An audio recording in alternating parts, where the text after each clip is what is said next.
Today we are talking about MGTOW, which in my world means male gender totally offending women. It also has something to do with going your own way, but we'll get to that in a little bit.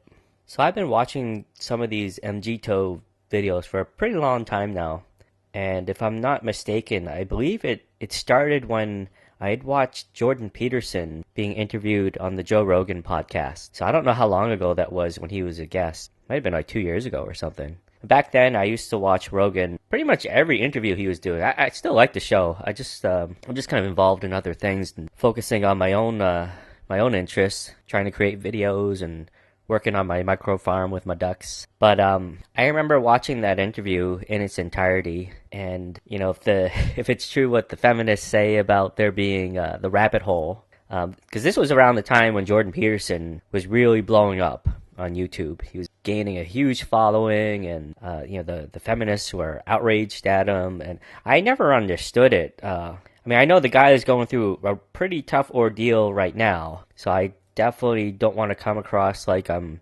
bashing him at all. And I wish him the best. I hope that he can kind of pull through with whatever he's dealing with right now.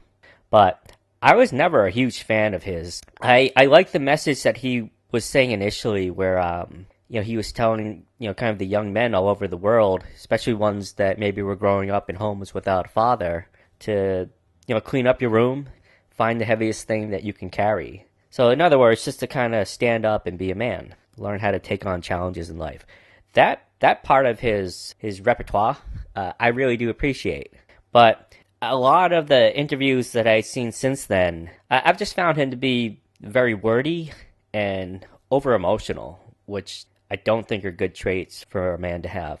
But he obviously has reached a lot of young men and kind of pointed them in a better direction. So if that's the result, then good on him. But the point of all this is, I think that's what kind of steered all these other videos from the MGTOW movement into my recommended feed, which is really funny because it seems like YouTube is heading in a direction where they really want to censor things like that. So over the past, especially like the past year or so, I guess I've seen quite a few of these videos, and I just wanted to talk about it a little bit.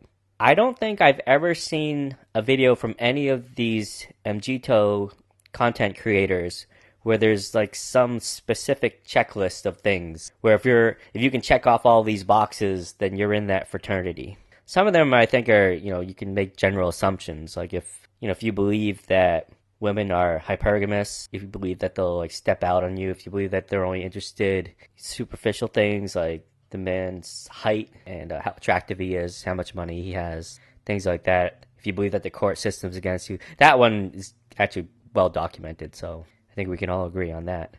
But I've never actually seen a definitive list, but I can tell you myself specifically, I'm in my mid-40s. I've never been married. I'm not actively looking for a girlfriend. I'm kind of checking some of the boxes that I keep hearing on these channels. Right now in my life, I've just moved recently, moved last year, far away from the town that I grew up in. It's been a nice change of pace. I'm getting into micro farming, and I'm also trying to get myself in the best physical shape of my life. And so in that regard, I guess you could say that I'm going my own way, because I'm definitely not out on the dating scene. I'm really not that interested in it. But I would never align myself with the MGTOW movement.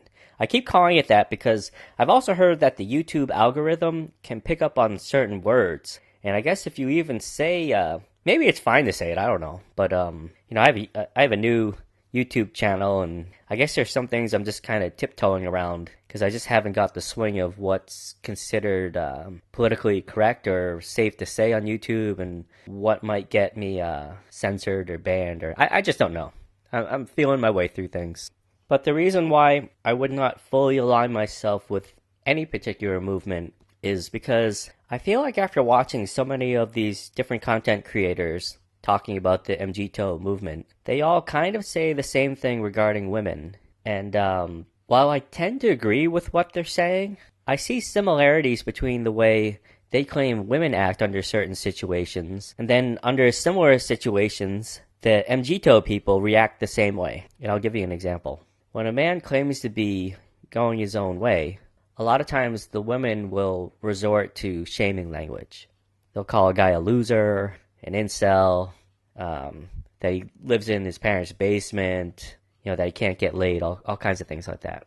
And maybe it's true. I don't know. I haven't done any empirical research. But what I've noticed is there's different levels or factions that also exist in the MGTOW movement.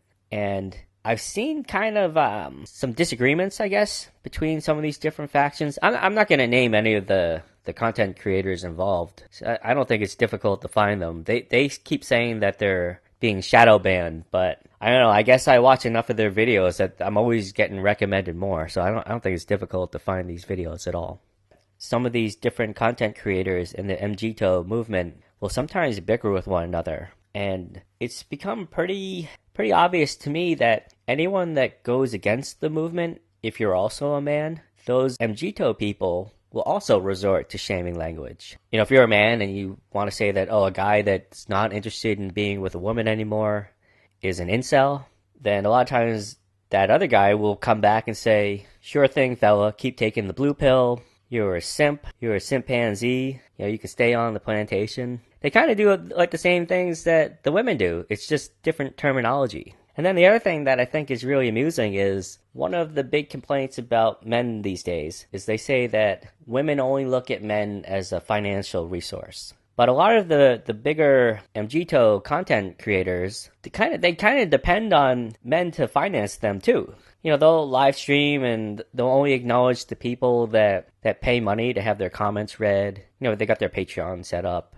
They might be selling one-on-one consultations. Which, all of that is fine. I mean, it's capitalism. I believe in it. So I don't have a problem with people trying to monetize different aspects of their life that they're passionate about. But I also kind of recognize it for what it is. So I just see men and women doing the same thing, but just with like slight subtle differences. And again, admittedly, I watched quite a few of these videos from all these other different content creators.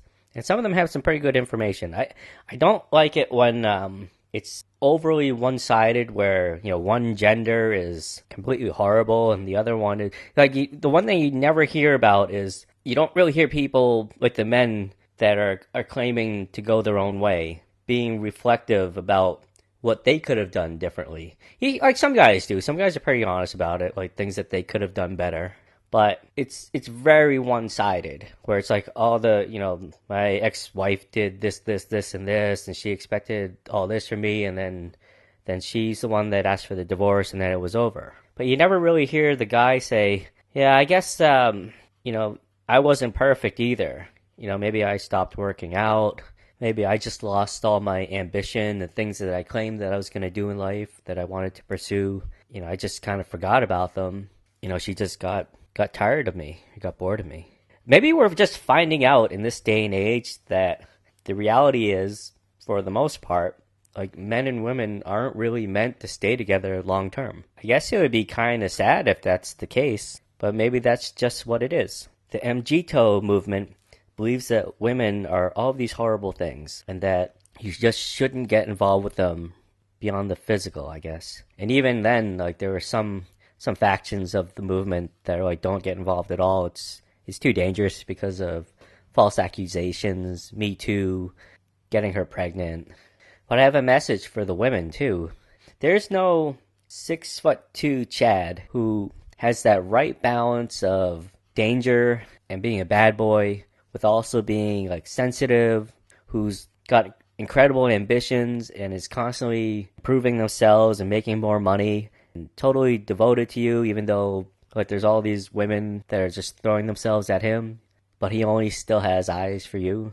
That guy doesn't exist. And if that's the brass ring that modern women are looking for, they can keep reaching, but they're not going to find it. And as far as the men go, I think it's going to be really exhausting if you just want to have animosity towards an entire gender. I mean, how can you possibly live your life like that? That's pretty crazy too. So I would conclude all of this by saying that if you really want to go your own way, you're not going to just listen and follow blindly, some people on the internet just because they've had a similar experience that you've had. I fully recommend watching all kinds of videos on this topic about relationships between men and women. And you want to understand it and try to apply aspects of what you learn to your own personal situation. And after all that, then you can choose which path that you want to head in, and then you'll truly be going your own way.